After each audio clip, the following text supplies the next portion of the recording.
Vamos falar de açúcar de uma forma que você nunca ouviu antes.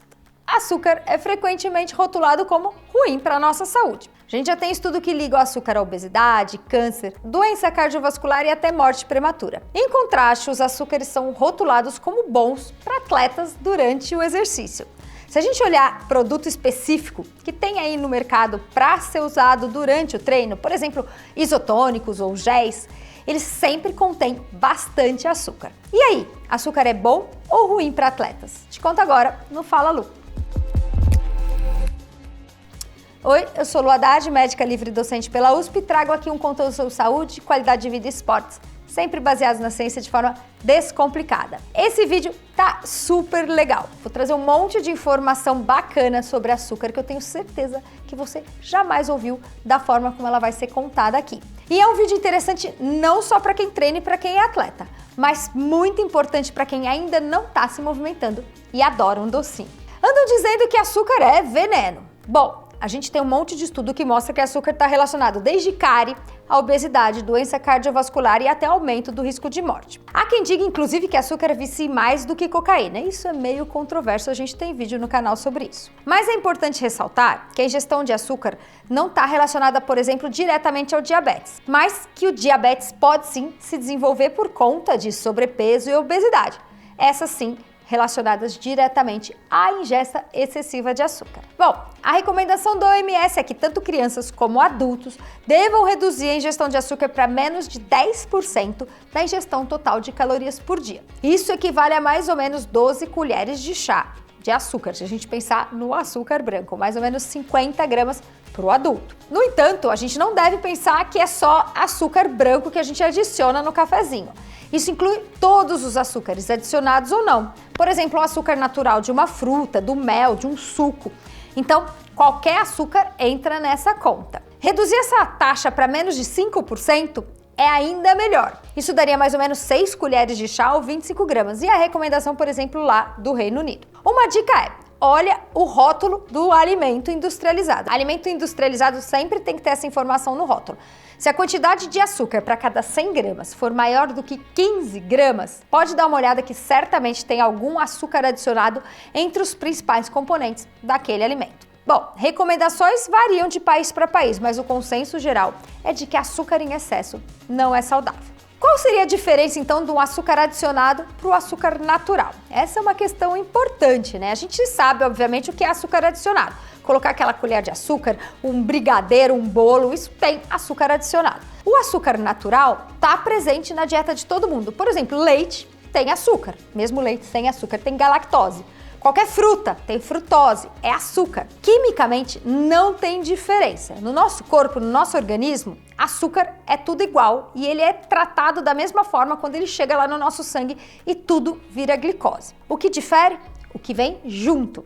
Então, um alimento natural, por exemplo, uma fruta que tenha 20 gramas de açúcar e um ultraprocessado, uma bolacha que tenha 20 gramas de açúcar. O açúcar vai ser igual, mesmo efeito para o nosso corpo. O que difere é o que está vindo junto. Quantidade de gordura, vitamina, mineral, os outros componentes que esse sim pode ser muito diferente. Agora, o que significa então uma ingesta excessiva de açúcar? Bom, uma ingesta excessiva é igual, por exemplo, para um ciclista que está fazendo o Tour de France, pedalando 5 horas, fazendo a maior força subindo montanha, e para alguém que está sentado no sofá, trabalhando sedentário, sem fazer mais nada? Essa é uma questão complexa e é sobre isso que a gente vai se aprofundar aqui nesse vídeo. 100 gramas de açúcar para uma pessoa que está inativa, que gasta mais ou menos 2.000 calorias por dia para viver, não é a mesma coisa que para uma pessoa que gasta 5.000 calorias porque se exercitou com intensidade por 3 horas. Essa pessoa, só ali durante a atividade física dela, ela consumiu mais de 500 gramas de carboidrato como combustível. Ou seja, para ela, 100 gramas de açúcar é muito pouco. Em comparação, para quem está lá no sofá, 100 gramas de açúcar é muito excessivo. Ou seja, excessivo, já comecem a entender, é relativo. Agora, a gente tem que pensar também que o excessivo varia muito em relação ao saldo de carboidrato. Uma balança. Imagine que nosso corpo tem sua balança.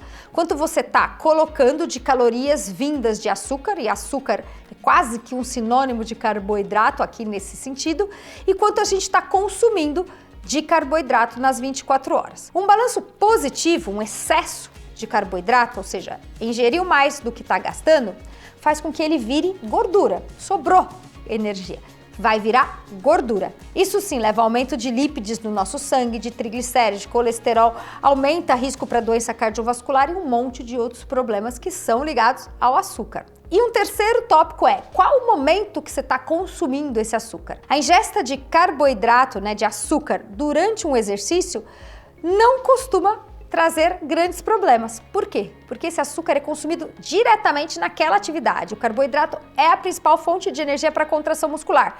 Ele nem chega a ser armazenado no fígado, nos músculos, muito menos vira gordura. E depois, se ainda sobrou alguma coisa de glicose, ela é utilizada para repor os estoques de glicogênio dos nossos músculos e fígado. A gente vai se aprofundar nesse ponto, bastante importante. Mas por enquanto já fica com essa ideia de que excessivo depende muito do contexto. Não é tão simples como 6 colheres de açúcar, 12 colheres de açúcar. Depende muito de um monte de coisa. Esse vídeo é para te mostrar quando você pode consumir açúcar e quanto você poderia consumir de açúcar se você, por exemplo, mudar um pouquinho os seus hábitos. Bom, açúcar causa pico de glicose e só por isso já seria um problema? Esse é um argumento muito utilizado, Açúcar, pico de glicose, glicose alta no sangue, um monte de problemas negativos para a nossa saúde. Em primeiro lugar, nem todo açúcar causa a mesma elevação na glicemia. A gente sabe que dependendo da composição, isso é muito variável, está relacionado um pouco com o índice glicêmico, mas, por exemplo, frutose leva a um aumento menor do que a glicose. Outra coisa a se considerar é que tem fatores modificadores nessa resposta à glicose que está no nosso sangue, e o mais forte deles é o exercício físico. Por exemplo, quando um carboidrato é ingerido durante uma atividade física, não existe um pico de glicose, nem mesmo um pico de insulina. Durante o exercício intenso, a insulina inclusive pode diminuir, apesar da alta ingesta de glicose. Uma outra coisa importante é que essas alterações de insulina e glicose são fisiologia normal, são alterações transitórias que refletem esse equilíbrio entre captação e eliminação de glicose. Faz parte de um corpo funcionando direitinho. Essas mudanças transitórias são muito diferentes de concentrações cronicamente altas de glicose no nosso sangue. Essas concentrações que se mantêm elevadas, elas sim são o resultado de uma ingesta excessiva de alimentos em geral a longo prazo, ganho de peso, falta de atividade física, o que leva a um problema que a gente chama de resistência à insulina. Essa resistência à insulina, sim, está ligada ao desenvolvimento de diabetes tipo 2 e a um monte de problema. Agora, picos de insulina que a gente vê em indivíduos saudáveis, que se exercitam, que estão magros, que não fazem uma hiperingesta calórica, é utilizado simplesmente para armazenar glicose nos tecidos no momento apropriado. E mudanças transitórias aí na concentração de glicose no sangue em resposta à alimentação não devem ser confundidas com uma glicose cronicamente aumentada no sangue, pré-diabetes, diabetes, são coisas diferentes. Pico de glicose, então, pode ser normal.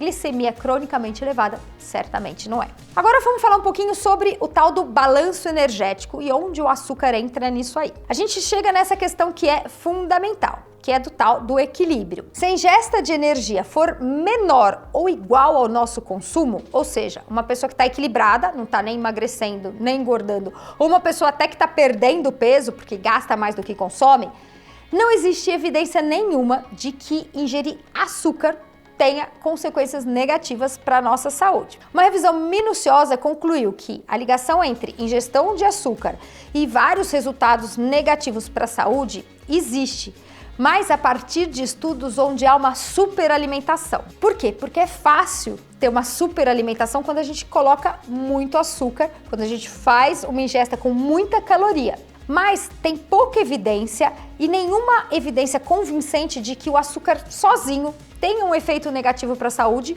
se a gente não tiver esse desbalanço na nossa ingestão. Se houvesse uma relação tão forte entre ingestão de açúcar e concentração cronicamente alta de glicose no sangue, a gente esperaria, por exemplo, que os ciclistas lá do Tour de France ou triatletas que passam 12 horas consumindo açúcar o tempo inteiro e às vezes todos os dias nos treinos, tivessem vários problemas relacionados, por exemplo, à resistência à insulina. E o que acontece é exatamente o oposto. Os atletas de endurance são muito mais sensíveis à insulina do que a população geral. Eles respondem super bem apesar de consumirem todo dia um monte de açúcar na forma de gel, barra energética, isotônico. Eu mesma consumo basicamente todo dia esse tipo de alimento. Já tem estudo interessante que mostra que numa dieta, se você está perdendo peso, mesmo que você mantenha uma proporção relativamente alta de açúcar, mas diminua a quantidade total de calorias, seus marcadores de saúde melhoram. Ou seja, o açúcar não é a causa primária, mas o excesso de caloria provavelmente é sim o fator mais importante para todos os problemas que a gente associa muito ao açúcar. Gente, eu não estou dizendo aqui que a gente deve recomendar uma ingestão ilimitada de açúcar para qualquer pessoa. Pelo contrário, hein? Em geral, alimentos com muito açúcar estão relacionados a um balanço energético ruim, porque, em geral, eles têm muita caloria. É muito mais fácil, por exemplo, você comer 200 calorias comendo um chocolate do que comendo um prato de alface. Outra coisa interessante, a gente falou que carboidrato é quase sinônimo de açúcar. Eu explico melhor isso num vídeo que eu deixo aqui embaixo sobre açúcar, explicando exatamente o que é carboidrato, o que é açúcar. Mas, por exemplo, grão integral tem resultados melhores para a nossa saúde do que grão refinado. Tudo isso tem açúcar na composição. A gente tem que pensar no que está junto daquele açúcar que você está ingerindo. Por exemplo, se ele tem vitamina, mineral, se ele tem fibra, é muito diferente do que, por exemplo, um açúcar isolado. Mas, em resumo, não tem evidência convincente de que a ingestão de açúcar tenha efeitos negativos se não for num contexto todo, tanto de balanço energético quanto de composição da alimentação em geral. Não significa que você possa comer o quanto de açúcar você quiser. Se você está consumindo produtos com alto teor de açúcar, é provável que muitos deles não sejam muito nutritivos. Então, novamente, o problema não é o açúcar em si, mas é a falta de nutrientes que pode levar a problemas na sua saúde.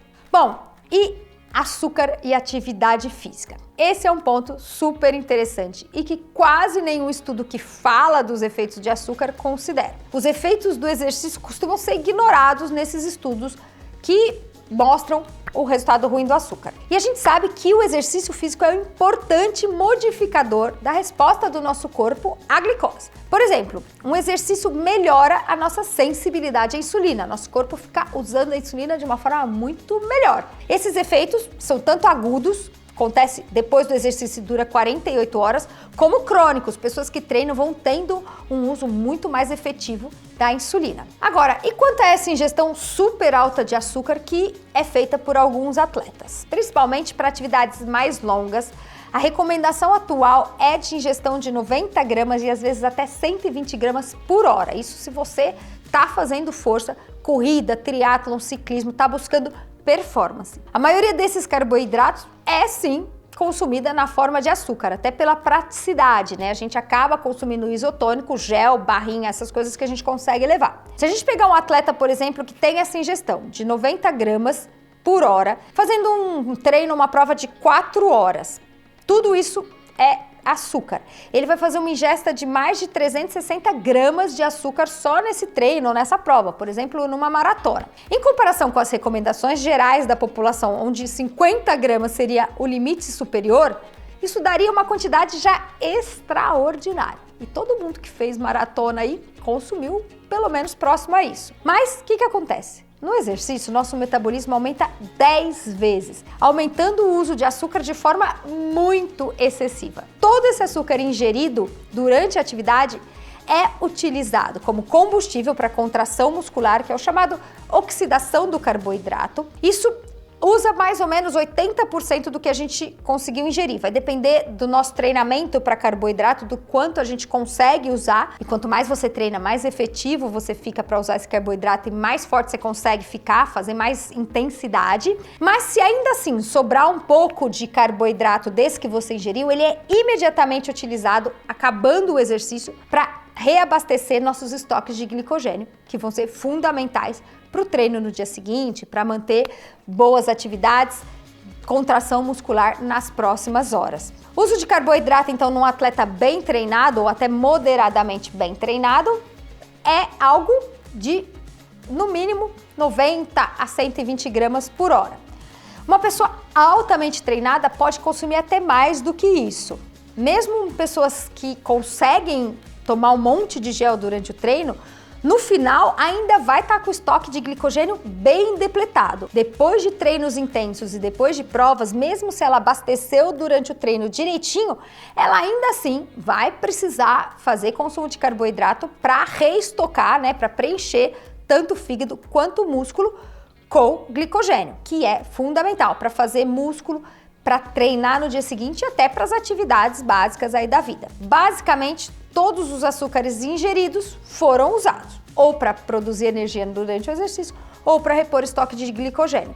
Nada vai virar gordura, vai virar lípide e vai trazer aqueles efeitos negativos que eu falei para vocês, que está super relacionado ao consumo excessivo de açúcar. Perceberam então que essa é uma das mensagens interessantes desse vídeo, né? Eu mesma acho que uma das coisas muito legais de treinar é poder comer um pouco mais de carboidrato, né? Comer um pão, comer um doce, comer um bolo, ou pré-treino, ou durante o treino, ou logo após o treino. Então, pense que é um benefício interessante deixar o seu corpo funcionando num ritmo diferente em relação a carboidrato. Pós-exercício, recomenda-se então repor esses estoques de glicogênio com fontes de carboidrato. Mas nessa hora é interessante que você coloque carboidratos mais ricos em nutrientes, né? Não come um gel depois do treino, não é indicado tomar isotônico depois do treino. Depois do treino é um momento onde você pode colocar um carboidrato que tenha mais fibra, que tenha mais componentes nutricionalmente interessantes para o seu corpo. Então, saber a hora certa de usar o carboidrato bem simples, bem prático, um gel, alguma coisa bem doce durante o treino, depois do treino um carboidrato um pouco mais rico nutricionalmente. Bom, quando a gente pensa em nível populacional, é útil sim, é importante que o governo tenha essas metas em relação ao consumo de açúcar. A gente sabe da epidemia de obesidade e a gente sabe que açúcar entra muito fácil, né? A bolacha, o doce, o chocolate, o industrializado, isso aumenta demais o nosso consumo calórico. Isso é realmente algo importante e que modifica de fato a saúde populacional. Agora, a gente precisa considerar sim esses modificadores que tornarão os efeitos do açúcar muito menos pronunciados. E daí entra a atividade física. Então, populacionalmente seria muito interessante também que as pessoas entendessem que se elas praticam esporte, a relação com o açúcar pode ser muito diferente. Os principais modificadores, né, dessa ação do açúcar são esse equilíbrio entre o que entra e o que sai, nível de atividade física, então atividades mais intensas, mais longas e pessoas mais bem treinadas podem consumir mais açúcar. Pessoas que não tenham excesso de peso ou obesidade, que essas essencialmente precisam, na verdade, reduzir a ingesta total de carboidrato, e também, obviamente, resistência à insulina já existente. Pessoas que têm diabetes, essas também precisam tomar cuidado. Vamos para o resumo Fala Lu, então, de como atletas ou quem vai se tornar atleta depois desse vídeo deve lidar com o consumo de açúcar. Bom, os atletas devem seguir as diretrizes de nutrição esportiva quando ele pensa em desempenho, quando ele quer a melhor performance. Durante o treino, durante as provas, é fundamental abastecer com carboidrato e açúcar. Essa é a melhor opção, principalmente para quem quer fazer força, para quem quer intensidade. Para uma recuperação rápida, quando a gente quer repor o que a gente perdeu durante um treino intenso ou várias horas de treinamento, a gente também precisa de carboidrato, muitas vezes associado com uma proteína, né? Na maioria das vezes, mas um carboidrato com qualidade nutricional. Carboidrato intratreino e pré-treino, carboidrato pós-treino é importante para quem treina. E ao longo do dia, coma alimentos saudáveis, com bastante nutriente, minimize alimentos altamente processados, porque muitas vezes eles contêm poucos ingredientes além de açúcar e gordura. E para todo mundo, se mantenham fisicamente ativos. Esse é o melhor conselho para você conseguir consumir com equilíbrio um pouquinho de açúcar na sua vida. É isso aí, quero que vocês falem se vocês já tinham pensado no açúcar nesse sentido. Eu sou bastante formiga, eu não abro mão, já falei aqui em outros vídeos, mesmo quando eu falei de vício em açúcar, que o açúcar é importante na minha vida e por isso eu prefiro ter uma relação equilibrada, treinar bastante, para poder consumir tanto o açúcar na forma de doce como na forma de pão, de massa. Quero saber de vocês aí, quem não abre mão de um docinho, mas coloca o exercício físico associado para ter esses benefícios todos. É isso aí, até o próximo vídeo.